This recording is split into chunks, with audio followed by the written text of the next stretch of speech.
Hello friends, MEC 103 का important question लेके मैं आ गई हूँ जो इग्नी एग्ज़ाम के लिए बहुत ही ज़्यादा इम्पॉर्टेंट है। तो आइए देखते हैं कि इम्पॉर्टेंट क्वेश्चन एमईसी 103 में इस नवंबर में जो एग्ज़ाम होने वाला है उसमें कैसा कैसा पूछ सकता है।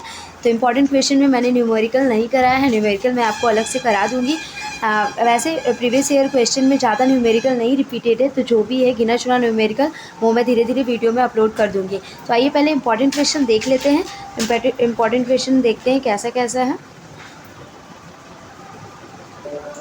इंपॉर्टेंट क्वेश्चन में पहला नंबर क्वेश्चन क्या है? पहला नंबर क्वेश्चन है बेयस प्रमेय। बेयस प्रमेय को समझाइए। आप इस प्रमेय का उपयोग कुल प्रायिकता के नियम को व्युत्पन्न करने के लिए कैसे करते हैं? उसके बाद दूसरा क्वेश्चन है इनपुट आउटपुट टेबल की मुख्य विशेषताएं। इनपुट आउटपुट जो टेबल है उसकी मुख्य विशेषताएं क्या क्या है? उसके बाद क्या क्वेश्चन है? उसके बाद है एक परिकल्पना के परीक्षण की प्रक्रिया की व्याख्या करें जब जनसंख्या भिन्नता ज्ञात हो। ठीक है, जब जनसंख्या भिन्नता ज्ञात ना हो। पहले और दूसरे क्रम के अंतर की विशेषताओं के बीच भेद करें। ठीक है, आगे देखते हैं। समीकरण अर्थशास्त्र में लागू प्रत्येक प्रकार के समीकरण का एक उदाहरण दे। फिर है एक पूंछ वाला और दो पूंछ वाला परीक्षण। गाइस ये बहुत ही इंपॉर्टेंट क्वेश्चन है, एक पूंछ वाला और दो पूंछ वाला परीक्षण, क्योंकि ये लगभग सारे एग्जाम में पूछता है, हमारे समय में भी पूछा था। नमूना साधनों का नमूना वितरण। फिर है गणितीय अपेक्षाओं की अवधारणा की व्याख्या करें और पूछा है गुण क्या है। उसके बाद बोला है मानक सामान्य वक्र की प्रमुख विशेषताएं क्या है। उसके बाद पूछा वे कौन से गुण हैं जो एक प्रायिकता बंटन फलन को पूरा करना चाहिए। ठीक है, आगे देखते हैं। नेक्स्ट क्वेश्चन क्या है गाइस? नेक्स्ट क्वेश्चन है इंटीग्रल की अवधारणा की व्याख्या करें और इसके अनुप्रयोग अर्थशास्त्र क्या है। इनपुट आउटपुट टेबल में जो हॉकिंस साइमन की शर्तें हैं, हॉकिंस साइमन शर्तें बहुत ही ज़्यादा इंपॉर्टेंट है, ये लगभग हमेशा ही पूछता है।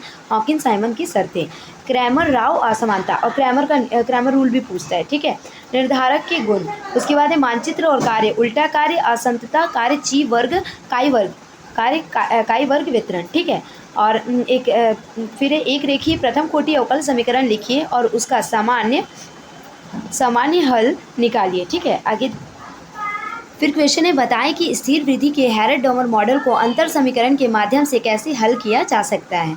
फिर है पॉइसन वितरण। गाइस ये पॉइसन वितरण भी बहुत ही ज़्यादा इंपॉर्टेंट है। पॉइसन वितरण वृद्धि, द्विपद वितरण और सामान्य वितरण। किसी दी गई विशेषता के जनसंख्या अनुपात के रूप में एक परिकल्पना के परीक्षण की प्रक्रिया का वर्णन करें। फिर है तिरछापन और कुर्टोसिस के बीच अंतर करें। उपरोक्त में से कौन से मापने के तरीके क्या है? दोनों को मापने के तरीके।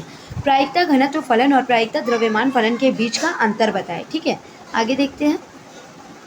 मिनिमा और मैक्सिमा से क्या तात्पर्य है? ये क्वेश्चन बहुत ही ज़्यादा इंपॉर्टेंट है गाइस। मिनिमा और मैक्सिमा से न्यूमेरिकल भी पूछता है और मिनिमा और मैक्सिमा के लिए शर्तों की पहचान करें। फिर है कलन का मौलिक प्रमेय। कलन का मौलिक प्रमेय भी बहुत ही ज़रूरी है, इसे आप देख लीजिएगा। उत्पाद छंद सहसंबंध गुणक और इसके गुण क्या हैं। फिर है विश्वास अंतराल। उसके बाद है रैंक सहसंबंध चित्रण की सहायता को स्पष्ट करें। आगे देखते हैं।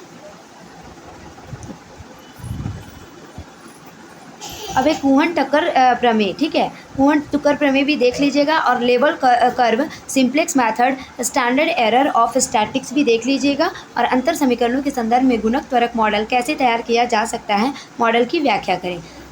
बस इतना ही है इसका इंपॉर्टेंट क्वेश्चन एमएससी 103 का, तो आप इसे देख लीजिएगा। होप सो ये से एग्जाम में, इग्नू के एग्जाम में आपकी मदद करे। Thank you. अगर वीडियो अच्छी लगी हो तो प्लीज़ लाइक और सब्सक्राइब मेरे चैनल गाइस, मेरे चैनल को शेयर जरूर करें ताकि इसका ग्रोथ और भी बढ़े। Thank you.